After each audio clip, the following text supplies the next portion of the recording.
The first thing that caught my eye was her shirt. But then I saw something that overshadowed the shirt. I was sitting on the couch, flipping through a book I wasn't really reading, when I heard the front door swing open. It was just past 9, and Chloe hadn't said she'd be out late. Not that she needed to, we'd long since stopped keeping tabs on each other's schedules. But something about the way she walked in made me look up. Her blouse was undone at the top, the fabric wrinkled and loose, like she'd been tugging at it. Her hair was a mess, strands sticking out in every direction, as if she'd been caught in a windstorm. She didn't say anything at first, just kicked off her shoes and let them clatter to the floor. "Hey," she finally said, her voice a little too loud, a little too bright. She didn't look at me, just headed straight for the hallway, her steps uneven, like she was walking on uneven ground. I closed the book and set it aside, my eyes following her. "Rough night?" I asked, trying to keep my tone light, but the words came out sharper than I intended. She paused, her back to me, and let out a short laugh. "You could say that." There was something off about the way she said it, something that made the back of my neck prickle. She didn't elaborate, just kept walking, her movements jerky and uncoordinated. I got up and followed her, not sure why, but unable to stop myself. She didn't close the bathroom door all the way, and I stood there, watching as she leaned against the sink, her reflection blurred in the mirror. Her hands fumbled with the buttons of her blouse, and she let out a frustrated sigh before giving up and pulling it over her head. She tossed it onto the floor, where it landed in a crumpled heap. Her skirt followed, sliding down her legs in a way that felt careless, almost defiant. I wanted to say something, to ask her what was going on, but the words stuck in my throat. Instead, I just stood there, watching as she turned on the shower and stepped inside, the steam rising around her like a veil. My mind raced, trying to piece together the fragments of what I'd just seen. The unbuttoned shirt, the messy hair, the way she'd stumbled into the house like she'd just come from somewhere she shouldn't have been. And then there was the smell. Not perfume, but something else, something faintly metallic, like the air after a storm. I thought about all the times I'd told myself to leave, to walk away before things got worse. But every time, I'd stayed, telling myself that she needed me, that I could help her. Now, standing there in the hallway, I wasn't so sure. The water ran, and I could hear her humming softly, the sound muffled by the closed door. I leaned against the wall, my heart pounding in my chest, and wondered how much longer I could keep pretending that everything was okay. Because deep down, I knew it wasn't. And tonight, for the first time, I wasn't sure I could ignore it anymore. The shower turned off, and I heard her step out, the sound of her feet slapping against the tile. I turned away, my mind spinning with questions I wasn't ready to ask. But one thing was clear. Something had changed. And whatever it wasn't going to be easy to fix. I walked back to the living room, my hands trembling as I picked up the book I'd left on the couch. The house was quiet now, except for the faint sound of Chloe getting ready for bed. And for the first time in a long time, I felt like a stranger in my own home. I stayed in the living room for what felt like hours, though the clock on the wall insisted it was only 20 minutes. The house was quiet except for the faint hum of the bathroom fan. I sat there, staring at the blank TV screen, my mind replaying the way she'd stumbled into the house, her shirt half open, her hair wild, her movements unsteady. I tried to shake the image, but it clung to me like a shadow. Eventually, I got up and walked to the bedroom. The light from the bathroom was still on, spilling into the hallway. I paused at the door, glancing inside. Her clothes were still lying in a pile on the floor, just as she'd left them. I hesitated, then stepped in, crouching down to pick them up. I gathered the blouse first, folding it neatly, then reached for the skirt. But as I picked it up, something fell out, her underwear. I froze, staring at it. It was torn, the fabric jagged and uneven, as if someone had ripped it in a hurry. My breath caught in my throat, and for a moment, I couldn't move. I stood there, holding the torn fabric, my mind racing. The way she'd come home, the way she'd avoided my eyes, the way she'd slipped into the shower like she was trying to wash something away, It all came crashing down on me. This wasn't just a bad night. This wasn't just her losing control in the way she sometimes did. This was something else. I dropped the clothes into the hamper and turned off the bathroom light, plunging the hallway into darkness. My hands were shaking as I walked back to the bedroom. Chloe was already in bed, her back to me, her breathing slow and even. I stood there for a moment, watching her, wondering how she could look so peaceful when everything felt like it was falling apart. I sat down on the edge of the bed, my mind spinning. The torn underwear was proof of something, but I didn't know what. It could have been innocent. Maybe it had caught on something, maybe it was old and had finally given out. But deep down, I knew that wasn't true. The way she'd come home, the way she'd avoided my questions, the way she'd slipped into the shower like she was trying to wash something away, it all pointed to something I didn't want to face. I thought about all the times I'd told myself to leave, to walk away before it got worse. But every time, I'd stayed, telling myself that she needed me, that I could help her. Now, sitting there in the dark, I wasn't so sure. The next morning, I woke up before Chloe. The torn underwear was still burning a hole in my mind, the image of it seared into my thoughts like a brand. I lay there, staring at the ceiling, my chest tight, my hands clenched into fists. I couldn't pretend anymore. I couldn't ignore it. I needed answers, even if I wasn't sure I was ready to hear them. She stirred beside me, her arm brushing against mine as she rolled over. I sat up, my back to her, and took a deep breath. "Chloe," I said, my voice low but steady. "We need to talk." She groaned, pulling the blanket over her head. "Can it wait? I'm tired." "No," I said, sharper than I meant to. "It can't wait." She sighed and sat up, rubbing her eyes. Her hair was a mess, her face pale, and she looked at me like I was being unreasonable. "What's your problem?" "My problem," I said, my voice rising. "My problem is you coming home last night looking like you'd been dragged through a hedge. My problem is the way you stumbled in here, your shirt half open, your hair a mess. My problem is, I stopped myself, trying to keep my voice steady. Where were you, Chloe?" She blinked at me, her expression shifting from annoyance to something harder, colder. "I was at the bar," she said, her tone defensive. "You know how much I love the bar." "The bar," I repeated, my voice tight. "You were at the bar?" Again. "Chloe, we've been through this. I almost left you once because of your thing for the bottle, for those strong drinks. I stayed because I thought you'd get it under control. But you never did. And now this." Her eyes narrowed, and she crossed her arms over her chest. "What's that supposed to mean?" I stood up, pacing the room, my hands running through my hair. "It means I found your underwear last night. Torn. Ripped. Like someone had. I couldn't finish the sentence.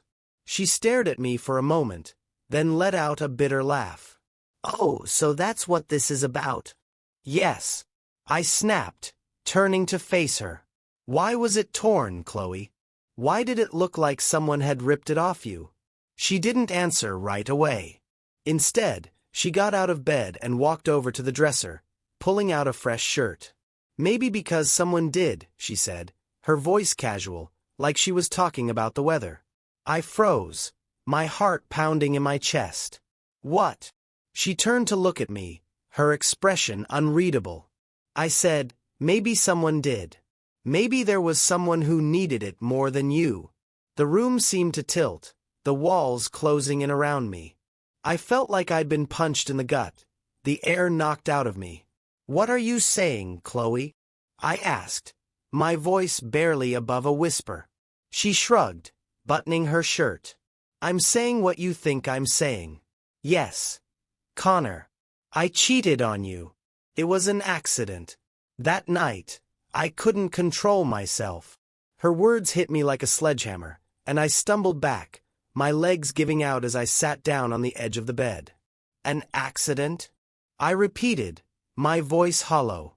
"You call that an accident?" She didn't respond, just stood there, her arms crossed, her expression defiant. I felt something inside me snap. All the anger, the hurt, the betrayal, it all came rushing to the surface, and I couldn't hold it back anymore. How could you do this, Chloe? How could you just throw everything away like it meant nothing? It wasn't like that, she said, her voice rising. You don't understand. No, I don't understand. I shouted, standing up again. I don't understand how you could do this to me, to us. I stayed with you through everything, Chloe. Everything. And this is how you repay me. She flinched, but her defiance didn't waver. I didn't ask you to stay, she said, her voice cold. You chose to. That's on you. I stared at her, my chest heaving, my hands trembling. I wanted to scream, to break something, to make her feel even a fraction of the pain I was feeling. But instead, I just stood there, my voice shaking as I said, pack your things. She blinked at me, her expression faltering for the first time. What? Pack your things, I repeated, my voice steady now, though my hands were still shaking. I want you out of this house. Today. Now. For a moment, she just stood there, staring at me like she couldn't believe what I was saying. Then her expression hardened, and she nodded. Fine, she said, her voice clipped. If that's what you want. It's not what I want, I said, my voice breaking. But it's what has to happen. Because I can't do this anymore, Chloe. I can't. She didn't say anything else, just turned and started pulling clothes out of the dresser, shoving them into a bag. I stood there, watching her, my chest aching, my mind spinning. This wasn't how it was supposed to end. But maybe it was how it had to end. The sound of the front door closing behind Chloe was like a gunshot in the silence of the house. I stood in the living room, my arms crossed, my jaw clenched so tight it ached. She'd left without another word, her bag slung over her shoulder, her head held high like she hadn't just shattered everything we'd built. The moment the door clicked shut, the air seemed to shift, the weight of her absence pressing down on me like a physical thing. I didn't move for a long time. I just stood there, staring at the door, waiting for something, anger, relief, sadness, to hit me. But all I felt was empty. It wasn't until hours later, when the sun had dipped below the horizon and the house was bathed in shadows, that I finally sat down. The couch felt too big without her there, the space around me too quiet. I reached for the remote, then stopped, my hand hovering in midair. I didn't want to turn on the TV. I didn't want to fill the silence. I just wanted to sit there, alone with my thoughts, even if they were the last thing I wanted to face. My phone buzzed on the coffee table, and I glanced at it. A text from Chloe. I have nowhere to go, it read. You know my salary isn't enough to rent an apartment. What am I supposed to do? I stared at the screen, my fingers tightening around the phone. For a moment, I considered responding, telling her to come back, that we could figure it out. But then I remembered the way she'd looked at me, the coldness in her voice when she'd said, it was an accident. I typed out a reply, my fingers moving almost on their own. Maybe someone else needs you more than I do. Just like that piece of your wardrobe that was torn. I hit send before I could second-guess myself, then tossed the phone onto the couch beside me. It buzzed again almost immediately, but I didn't look. I didn't want to know what she had to say. Instead, I leaned back, closing my eyes, and let out a long, shaky breath. The anger was still there, simmering just beneath the surface, but it was duller now, muted by the weight of everything else. Sadness, regret, self-doubt. They all swirled together, a toxic mix that made my chest ache. I thought about the early days, when we'd first met. She'd been different then, lighter, freer, like the world hadn't yet worn her down. I'd fallen for her laugh, her quick wit, the way she could make me feel like I was the only person in the room. But over time, that lightness had faded, replaced by something darker, something I couldn't quite reach. I'd tried, though. God, I'd tried. I'd stayed through the late nights, the empty bottles, the excuses. I'd told myself it was just a phase, that she'd get it under control, that we'd find our way back to each other. But now, sitting there in the silence, I wondered if there had ever been anything to go back to. Had our marriage fallen apart, or had it never really been whole? The question lingered in my mind, unanswered, as I got up and walked to the kitchen. I poured myself a glass of water, my hands still trembling, and leaned against the counter. The house felt too big, too quiet, like it was waiting for something to happen. I thought about calling someone, a friend, maybe, or my brother, but I didn't know what I'd say. Hey, just wanted to let you know my wife cheated on me, and now I'm sitting here alone, wondering if I made a mistake. No, I couldn't do that. Not yet. Instead, I wandered through the house, my footsteps echoing in the emptiness. I stopped in the bedroom, where the bed was still unmade, the sheets tangled from where Chloe had slept. I stared at it for a moment, then grabbed the comforter and yanked it off, tossing it onto the floor. I didn't want to sleep in that bed. Not tonight. Maybe not ever again. I ended up on the couch, a blanket draped over me, the TV on but muted. The flickering light from the screen cast strange shadows on the walls, and I stared at them, my mind racing. I thought about what came next. Divorce papers. Dividing up our things. Explaining to our families what had happened. The thought made my stomach churn, but beneath the anxiety, there was something else. A faint glimmer of something that felt like hope. It wasn't much, just a flicker, but it was there. The idea that maybe, just maybe, I could start over. That I could rebuild my life without her. But even as the thought crossed my mind, I knew it wouldn't be easy. The scars she'd left, the betrayal, the lies, the years of trying to fix something that was broken, wouldn't heal overnight. They'd linger, a constant reminder of what had happened, of what I'd lost. I closed my eyes, the weight of it all pressing down on me, and let out a long, shaky breath. The house was quiet, the silence heavy, and for the first time in a long time, I felt truly alone. The papers arrived on a Tuesday. I signed them without hesitation, my hand steady for the first time in weeks. Filing for divorce wasn't easy, but it was necessary. I'd spent too long holding onto something that was already broken, and it was time to let go. I was in the middle of repainting the living room, a deep, calming blue that felt like a fresh start, when Chloe showed up at the door. She looked different, her hair pulled back, her face free of makeup, and for a moment, I almost didn't recognize her. "Can we talk?" she asked, her voice soft, almost pleading. I set the paint roller down and wiped my hands on a rag, my heart pounding in my chest. "There's nothing left to say, Chloe." She stepped inside, her eyes scanning the room, taking in the changes. The new furniture, the photos of my friends and family on the walls, the absence of anything that reminded me of her. "You've been busy," she said, her tone tinged with something I couldn't quite place. "I needed to make this place mine again," I said, crossing my arms over my chest. "What do you want, Chloe?" She hesitated, then took a step closer. "I made a mistake," she said, her voice breaking. "A huge mistake. I'm sorry, Connor. I'm so sorry. Please, just give me another chance." I stared at her, my jaw tightening. "Another chance? After everything? After you looked me in the eye and told me it was an accident?" She flinched, but didn't back down. "I was scared. I didn't know how to tell you the truth. But I'm telling you now. I'm sorry. I'll do whatever it takes to fix this." I shook my head, the anger bubbling up again, but I pushed it down.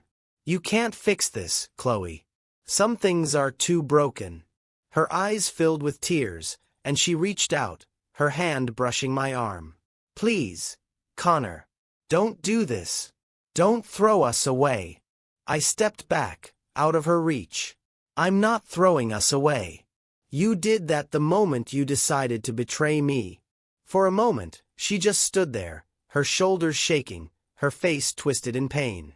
Then her expression hardened, and she straightened up, wiping her eyes. "You know what? Maybe you needed this," she said, her voice sharp now. "Maybe you needed to be betrayed. Maybe it's the only way you'll ever learn to let someone in. I stared at her, stunned. Is that supposed to make me forgive you? She didn't answer, just turned and walked out, slamming the door behind her. I stood there for a long time, my hands clenched into fists, my mind racing. But as the anger faded, something else took its place, a strange, quiet sense of relief. I picked up the paint roller and went back to work, the rhythmic motion calming my thoughts. Over the past few weeks, I'd started to rebuild my life, piece by piece. I'd reconnected with old friends, taken up running again, and even started playing guitar, something I hadn't done since college. The house was different now, too, filled with things that reflected who I was, not who we'd been together.